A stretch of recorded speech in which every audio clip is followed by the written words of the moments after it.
Hello everybody and welcome back to Rebellious Menstruation. Today we're going to be doing another quick video on another quick how to wash your cloth pads. We've done it previously with a scrubber bag and with a salad spinner. Today we're going to be doing it with a plunger. So we're just going to use this bucket here, and we've got some cloth pads here to wash that are dirty and some powder. So we're just going to put a bit of powder. We're not going to put all of this in just yet, because obviously we don't know how much we're going to need. And then we're going to put in just some cold water. So, sorry, that water may have taken over what I was saying. So I'm just going to mix this up. I was just using cold water. So nothing too spectacular with that. Now wash that up. As you can see, the water's got a bit white. Maybe using a white bucket was a bit over ambitious. Okay, so now what we're going to do is we're going to throw in the cloth pads that we're washing, and the benefit of this, as with the salad spinner, is actually getting your cloth pads washed if you don't have an available access to a washing machine. Obviously this is a pair of period underwear. We're going to actually shove a pair of period underwear in there as well, and then we're going to use this. Essentially what this is doing is going to create a bit of a spin cycle.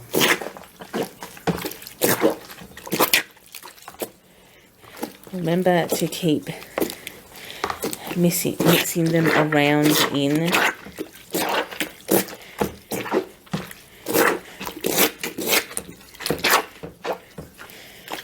And much like the scrubber bag, we want to do this for at least 30 seconds to a minute.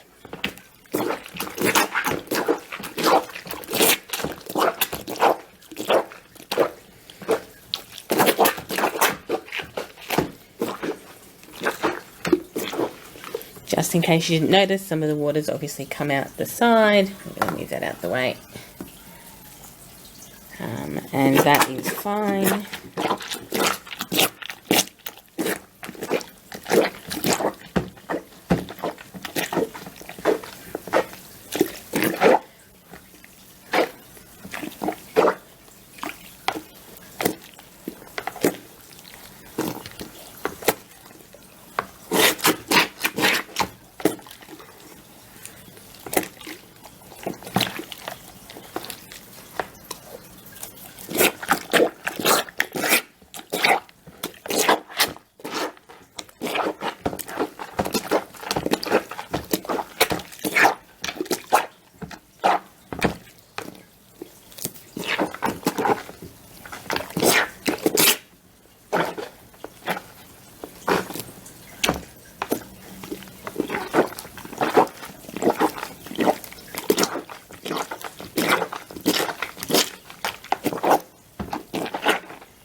Okay, so what I'm gonna do now is I'm just gonna tip this out, and being that this was a wash cycle, we're now gonna have to do a rinse cycle.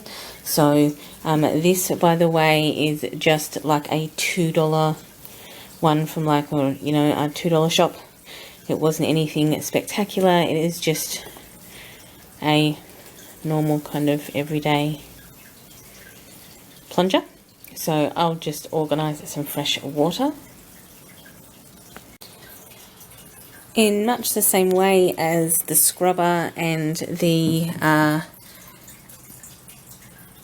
salad spinner, what we're going to need to do is we're going to need to pour some clean water in here, and we're going to need to essentially do a rinse cycle.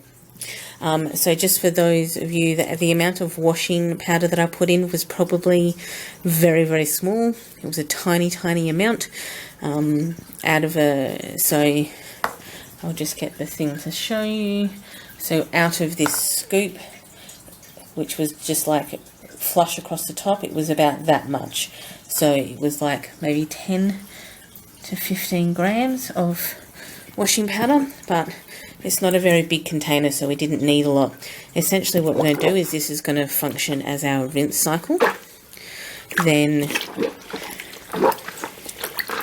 so again, much like anywhere else, you do this for about 30 seconds to a minute just to rinse them out.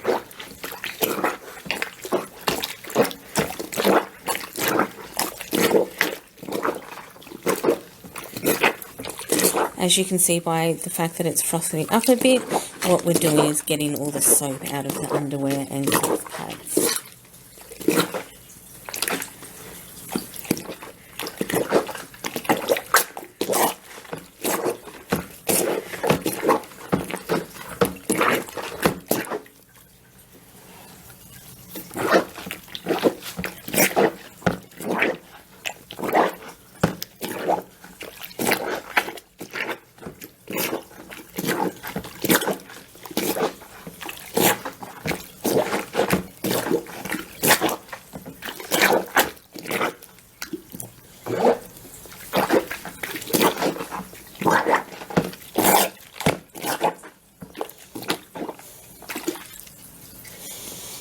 Okay, so what we're going to do is we're going to tip this out, rinse, just wring them out, and then hang them on the line.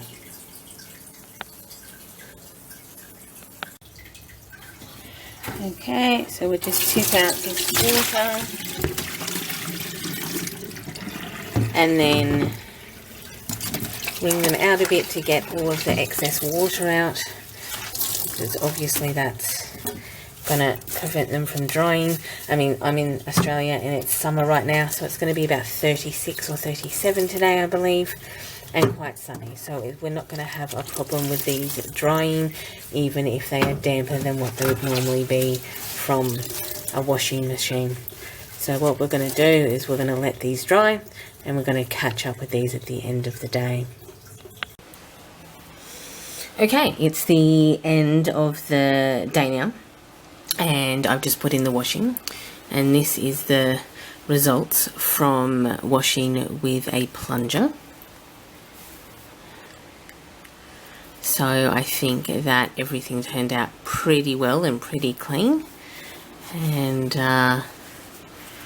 obviously this is the underwear, but yeah, everything turned, not that you could really tell with the black, but these came up very well. These are all 8 inches. This one's by Kitty Cat Cloth. It is OBV and WinPro. This one here is by Handmade by Hetty. It is cotton, and it is Zorb and PUL core. Maybe it's just Zorb core because it's a liner, and fleece on the back. And this one here is a 9-inch cotton topped and back with like a flannel core, and so all of them are slightly different fronts and backs, but all still came up pretty good. So and of course they've also been dried in the sun, which helps. But obviously these videos are to provide alternatives to washing your cloth pads when you have limited options, or maybe don't have access to a washing machine as often as you could. But these were just kind of, I guess, lightly soiled. They weren't blood soiled, they were more soiled, like they were dirty, and because I would use them as liners. They were some of the liners I used this week. If you follow me on Instagram, you would have seen them. However, I'm into my ovulation cycle now, or I'm into when I ovulate in my cycle, should I say. So generally there are kind of casualties. That's why if you look here, this is clean, but there's like a little bleached spot here, and I will actually do a video on pH balance and bleaching of cloth pads. But this was, and I'm sure I actually told you this already, was a $2 plunger from like a big box store. So they're easily accessible. The basin actually was free from a friend, the basin that I was washing them in, and there was just the washing powder. So, you know, they were the three. If you have obviously other limited options, you can also use like a dishwashing liquid or Dr. Bronner's soap as well. I think I used Dr. Bronner's soap when I did the scrubber, but all of those things will be linked below. Thanks for watching. Enjoy your morning, afternoon or evening, depending on where you are in the day. And of course, I'll see you all next video. Bye everyone.